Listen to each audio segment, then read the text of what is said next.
Welcome to the Market Money Magnet guys.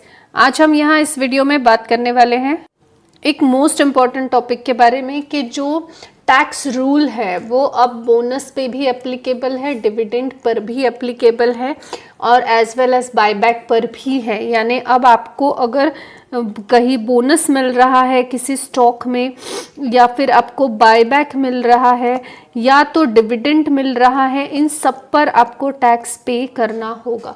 अब ये rule exactly क्या चेंज हुए हैं हम इस पर देखेंगे। ये वैसे तो 28 फेब को ही रूल चेंज हो चुके हैं, यानी 28 फेब या अब उसके बाद जो भी आपको बोनस मिलेगा या बायबैक मिलेंगे स्टॉक्स या डिविडेंड मिलेगा, चाहे वो इंटरिम डिविडेंड हो या फाइनल डिविडेंड हो, दोनों पर भी ये एप्लीकेबल देखने को मिलेगा।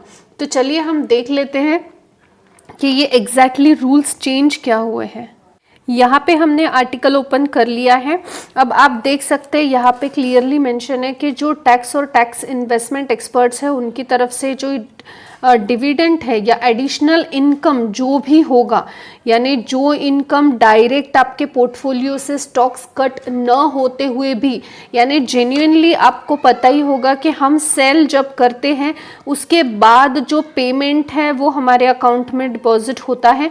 अब ऐसा नहीं, यहाँ पे जब भी हमें बोनस मिलता है, डिविडेंड मिलता है, बायबैक होता है, तो हमें एडिशनल पेमेंट के जैसे डिविडेंड में पेमेंट मिल जाता है, बोनस में एक्स्ट्रा शेयर्स हमें मिल जाते हैं, बायबैक में भी हमें पेमेंट के थ्रू ही बेनिफिट मिलता है, लेकिन हमने सेलिंग कुछ भी किया नहीं होता, यानी बिना कुछ पोर्टफोलियो को चेंज किए एडिशनल इनकम हमें ये तीनों के फॉर्म में जो है मिलता है।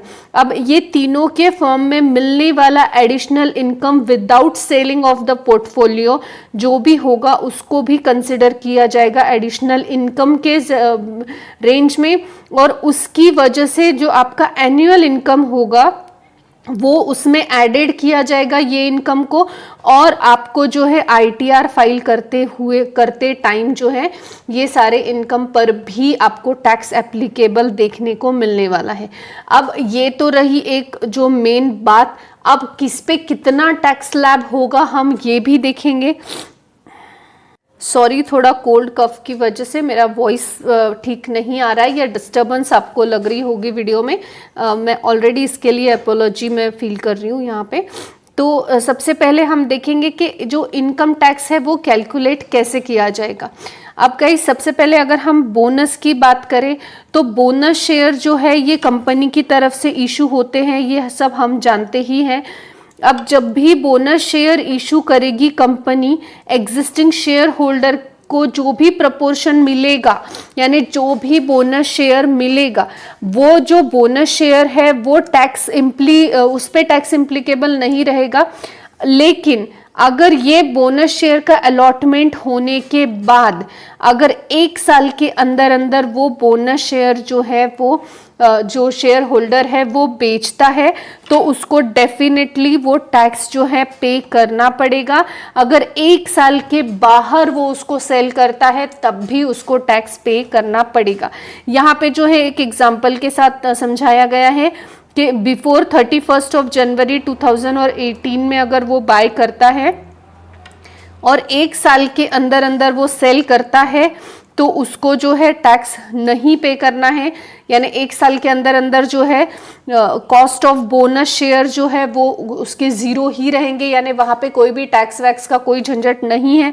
लेकिन अगर 1 साल के बाद वो पे करता है तो उसको टैक्स पे करना पड़ेगा। विद इन 1 ईयर में करेगा तो 15% जो है वो उसको फ्लैट होंगे, और अगर आफ्टर 1 ईयर करता है तो 10% जो है उसको ये टैक्स पे करना पड़ेगा। लेकिन मोस्ट इंपॉर्टेंट चीज यहाँ पे ये है, अगर इनकम 1 लाख से ज्यादा वहां पे अर्न वो कर रहा है, अब यहाँ पे ये इंश्योरेंस ऑफ बोनस शेयर के मामले में है।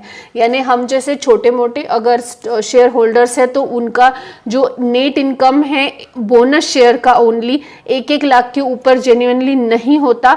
लेकिन बड़े बड़े इन्वेस्टर्स जो बड़ी बड़ी टैक्स कंसल्टेंसीज रहती है या तो जो ये ब्रोकर्स रहते हैं बड़े बड़े स्टॉक मार्केट के, ये लोग जेन्युइनली ये स्ट्रैटेजी के साथ चलते कि बोनस जैसे ही अनाउंस होता है वो बाय कर लेंगे, बोनस शेयर्स जैसे ही उनके अकाउंट में आ जाएंगे वैसे ही वो सेल करके प्रॉफिट बुकिंग कर लेंगे।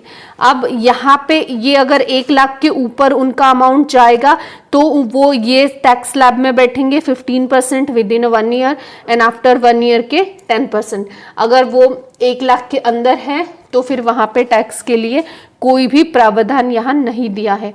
अब यहाँ पे हम आते हैं कि इंटरिम डिविडेंड और फाइनल डिविडेंड जो मिलता है इसके ऊपर कितना टैक्स हमें पे करना पड़ेगा। तो यहाँ पे जो है, अगर आप जो सेबी रजिस्टर्ड टैक्स इन्वेस्टर्स है उनकी तरफ से, एक्सपर्ट्स की तरफ से ये बताया गया है कि इंटरिम डिविडेंड और फाइनल डिविडेंड भी सेम कैटेगरी में उन्होंने रखा है कि बिना पोर्टफोलियो को सेल करे ये जो है अर्निंग हो रही है विदाउट सेलिंग ऑफ पोर्टफोलियो, तो इस वजह से इसको भी टैक्स स्लैब में रखा गया है। तो at the time of ITR जब आप फाइल करेंगे तब आपके डिविडेंड को, चाहे वो इंटरिम हो चाहे वो फाइनल हो, उस डिविडेंड को भी एनुअल इनकम कंसिडर किया जाएगा और उसको भी टैक्स स्लैब में रखा गया है। अब वो कितना पे करना पड़ेगा, जैसे कि हमने देखा बोनस शेयर के मामले में विद इन 1 ईयर 15% था और आफ्टर 1 ईयर 10% था अगर 1 लाख से ज्यादा का अर्निंग वो बोनस शेयर से कर रहे हैं तो। लेकिन डिविडेंड के मामले में जो भी आपका इनकम टैक्स स्लैब होगा उस हिसाब से आपको जो है ये इनकम पे करना पड़ेगा। अब हम इसके आगे बायबैक के बारे में भी देख लेते हैं। अब बायबैक को लेकर जो है एज पर section 115 QA of IT act के हिसाब से जो है डोमेस्टिक कंपनियां बायबैक देती हैं। अगर वो बायबैक दे रही हैं तो एडिशनल इनकम टैक्स डिस्ट्रीब्यूट उनको करना पड़ेगा, यानी कंपनी को पे करना पड़ेगा। इफेक्टिव टैक्स रेट वो भी 23.296 इंक्लूडिंग 12% सरचार्जेस, 4% हेल्थ के लिए और एजुकेशन केस के लिए भी। अब बायबैक टैक्स जो है वो पेड 14 दिन के अंदर करना है, पेमेंट जो कंसिडरेशन है उसके, और ये जो है अगर वो नहीं पे कर पाते हैं तो 1% जो है एडिशनल इंटरेस्ट इम्पोज होने वाला है। और ये जो है ये टैक्स जो पे करेंगे वो एज पर सेक्शन 1034A IT एक्ट और capital gain arising out of the buyback will be exempted from the tax hand of share holders. यानी बायबैक के लिए शेयर होल्डर्स को कोई टैक्स नहीं देना है, जो देना है वो कंपनी को देना है, विद इन 14 डेज देना है, नहीं दिया तो 1% जो है उनको एडिशनल पे करना पड़ेगा। तो हम कह सकते हैं बायबैक के लिए शेयर होल्डर के लिए कोई भी न्यूज़ नहीं है, लेकिन हाँ इंटरिम डिविडेंड हो, फाइनल डिविडेंड हो, बोनस शेयर हो, इसके ऊपर आपको जो है ये न्यू गाइडलाइन के हिसाब से टैक्स पड़ेगा। और अगर आप चाहते हैं कि इसके ऊपर और डिटेल जानकारी आपको चाहिए तो आप मुझे कमेंट सेक्शन में बता सकते हैं, मैं टैक्स के ऊपर एक पूरा डिटेल वीडियो लेकर आऊंगी। आई होप गाइस आपको इन्फॉर्मेटिव लगी होगी। Thanks for watching.